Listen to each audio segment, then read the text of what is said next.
Salve, salve pessoal, tô aqui eu, Carlos Costa, nos estúdios do Motorsport.com nessa quarta-feira, na companhia de Guilherme Longo, pra gente tratar aí das negociações das equipes da Fórmula 1 com as montadoras, as fornecedoras de motor. A gente sabe que o regulamento de motores da Fórmula 1 vai mudar em 2026 e tá tendo aí uma grande negociação envolvendo várias partes com relação a o que teremos de parceria pro momento novo da Fórmula 1, vamos colocar dessa forma, né? Depois aí que a Fórmula 1 de fato definir como que vai ser esse regulamento, que é algo que ainda está pendente, diga-se de passagem, a gente vai ter aí uma nova era de motores e podemos ter uma série de parcerias aí, Red Bull, Porsche, Audi comprando a Sauber, a Honda ficando na Fórmula 1 numa reviravolta, e Mercedes e Ferrari também estão metidas em algum grau nesse rolo todo. Mas vamos começar, Gui, com a Honda, afinal, a montadora inclusive se manifestou nos últimos dias tratando justamente desse novo regulamento de motores. A volta dos que não foram, né, Carlos? Um abraço aí pra todo mundo que tá acompanhando o vídeo. A gente teve aí uma declaração muito interessante da Honda Racing Corporation, né, que é o braço de automobilismo da Honda, deixando a porta aberta para um possível retorno em 2026. Retorno que é meio que a volta dos que não foram. Vamos recapitular pra galera. A Honda tinha parceria com a Red Bull e a AlphaTauri até o fim do ano passado, saiu da Fórmula 1, porém... Saiu da Fórmula 1 com muitas aspas. A Honda ainda produz os motores tanto da Red Bull quanto da AlphaTauri. Isso porque existe toda uma questão política por trás.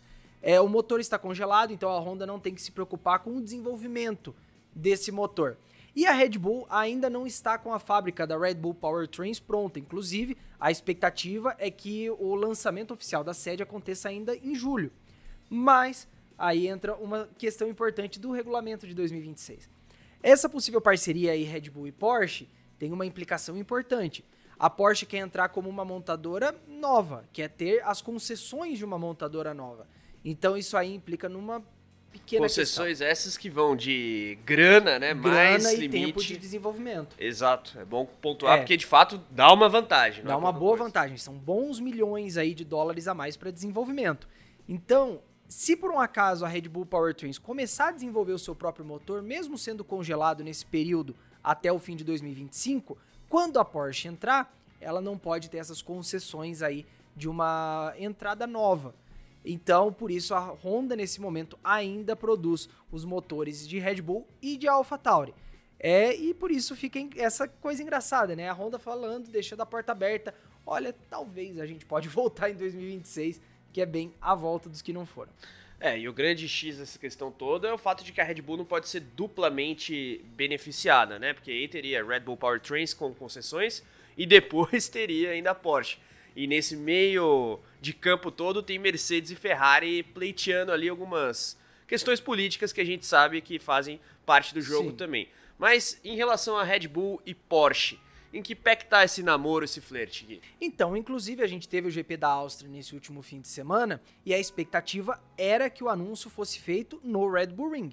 O que aconteceu é que, e aí já adiantando um pouquinho do próximo tópico, o grupo Volkswagen queria que o regulamento já fosse aprovado a tempo do GP para poder fazer a oficialização, o que não aconteceu. Então, esse anúncio, por mais que todo mundo saiba que vai acontecer essa parceria, ele está em suspenso até segunda ordem. Bom, grupo Volkswagen então esperando uma definição mais conclusiva, digamos, desse regulamento, desse esboço aí. Em que pé que tá isso e como que Mercedes e Ferrari entram nesse jogo, inclusive sendo acusadas por alguns de querer barrar a entrada. Corpo mole.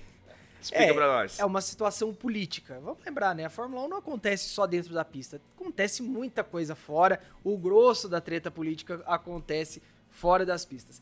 Então o grupo Volkswagen, apesar do CEO já ter declarado mais cedo nesse ano de que sim, Porsche e Audi vão entrar na categoria, ele tem uma condição só.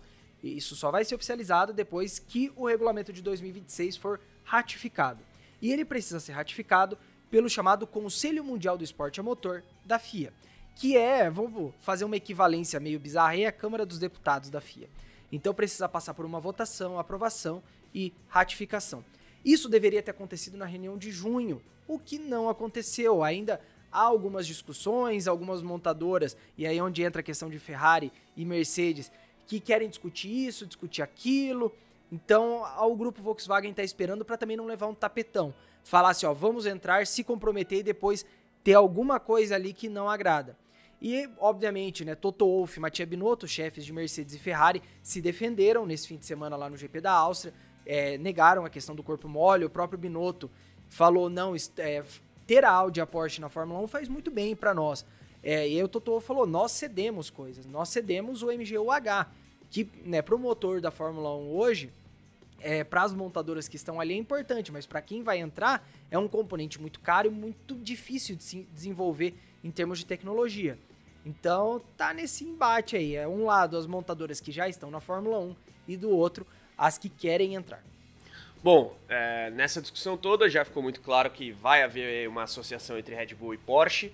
A Honda quer voltar, embora não tenha saído, e a Audi tem um plano específico. A gente já adiantou, mas eu queria que o Gui detalhasse um pouquinho. Como é que fica então a situação de Honda e Audi pensando no futuro da Fórmula 1, Gui? Então, pra Honda, aí fica uma situação interessante, né? Porque hoje o que a gente descobriu é que, na verdade, a Red Bull hoje tem como se fosse uma locação. Ela alugou a propriedade intelectual da Honda, ou seja, o motor, até 2025. Então, assim, a Red Bull não pode usar essa tecnologia no desenvolvimento do acordo com a Porsche. E a Honda, obviamente, não vai querer fazer um acordo com Porsche e Red Bull. A solução que surgiria para a Honda é retomar o que aconteceu em 2018, uma parceria exclusivamente com a AlphaTauri. Em 2018, a parceria da Honda com a McLaren foi para a água e a Honda, de primeira, ia ficar sem uma equipe na Fórmula 1. Então ela fechou um acordo só com a AlphaTauri e que acabou funcionando também como um teste, um laboratório, estágio probatório da Honda. Antes da Red Bull entrar na parceria em 2019. Então para a Honda esse é o principal caminho. Para a Audi já é uma situação diferente. A Porsche quer entrar só como fornecedora de motores. A Audi quer entrar como equipe. Então, a Audi tá cercando ali o paddock, conversou com a Aston Martin, conversou com a Williams, mas parece que o caminho é a Sauber. O que a gente tem de informação, inclusive, publicada pelo Joe Sauer, um importante jornalista do paddock, é que a Audi tem um plano de aquisição da Sauber, que é mais ou menos o seguinte: a Audi deve comprar 75% da Sauber, 25% a cada ano, a um valor de 450 milhões de dólares. E aí seria então uma compra em fases, com o nome da equipe passando a ser Audi apenas em 2026, na entrada do novo regulamento de motores. E aí, isso teria uma implicação. Pode levar à saída da Alfa Romeo da Fórmula 1 já neste ano. Alfa Romeo que é meio que uma patrocinadora master da Exato. Sauber, né? Ela não é uma situação tipo Aston Martin, Mercedes e tal. É um patrocínio master que tem alguma coisa a mais ali. E o próprio CEO da Stellantis, né, o Carlos Tavares, vamos lembrar, Stellantis é o conglomerado de montadoras que inclui a Alfa Romeo, ele já tinha falado mais cedo nesse ano que em julho sairia uma decisão oficial sobre essa questão da parceria, o futuro da parceria Sauber e Alfa Romeo. E aí vale uma lembrança, por que o nome da Audi deve mudar só em 2026? Porque a Sauber já tem contrato de motor com a Ferrari até 2025. Então, obviamente, a Audi não vai querer entrar numa situação de ter um chassi alemão e um motor italiano. A Sauber, aliás, está envolvida em vários rolos, né? Porque a Andretti queria comprar a Sauber para entrar na Fórmula 1, o Michael Andretti, no caso, mas no fim das contas esse negócio não foi adiante e agora tem essa negociação com a Audi. Vamos ver que fim vai levar a Sauber na Fórmula 1, como o Gui bem destacou, com um contrato com a Ferrari até 2025 em termos de fornecimento de motores. Mas eu quero saber a opinião de vocês agora.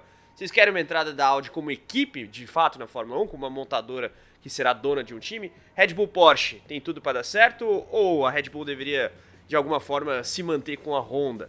E a Honda com a AlphaTauri, quem diria uma reedição da Toro Rosso Honda de 2018?